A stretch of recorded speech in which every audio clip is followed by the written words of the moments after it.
Hello! ഇഷ്ടം മാത്രം പുത്തൻ പ്രൊമോ വിശേഷങ്ങളിലേക്ക് എല്ലാ കൂട്ടുകാർക്കും സ്വാഗതം. അപ്പം നമ്മൾക്ക് പ്രേക്ഷകർക്ക് ആശ്വാസമായി നമ്മുടെ ഇഷിതയും മഹേഷും വീണ്ടും അടുക്കുന്നു. നമ്മുടെ ഇഷിതയുടെ ഭാഗത്ത് ഒരു തെറ്റുമില്ലെന്ന് നമ്മുടെ മഹേഷ് മനസ്സിലാക്കുകയാണ്. അതും എങ്ങനെ നമ്മുടെ അനുഗ്രഹയുടെ അമ്മ വന്ന് പറഞ്ഞപ്പോഴാണ് നമ്മുടെ മഹേഷിന് വിശ്വാസമായത് അല്ലെ.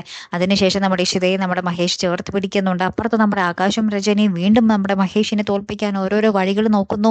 അപ്പുറത്ത് നമ്മുടെ മനസ്വിനി മരുമകൾക്ക് വാക്ക് കൊടുക്കുന്നു. ഇഷിതയെ താൻ തീർത്തിരിക്കും, ഇഷിതയെ കത്തി അരിച്ചട്ടെ, ഞാൻ ഇനി എന്താ പറയാ, ഇനി മുന്നോട്ട് ഞാൻ നിൽക്കൂ, ജീവിക്കൂ എന്നൊക്കെ പറഞ്ഞ് നമ്മുടെ മരുമകൾക്ക് നമ്മുടെ മനസ്വിനി വാക്ക് കൊടുക്കുന്നുണ്ട്.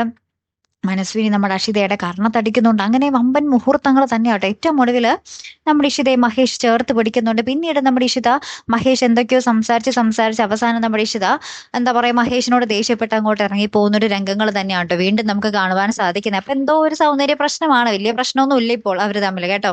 എന്തായാലും കാത്തിരുന്ന് തന്നെ കാണുമ്പോൾ അടുത്തൊരു വീഡിയോയുമായി വരുന്നത് വരയ്ക്കും ഗുഡ് ബൈ.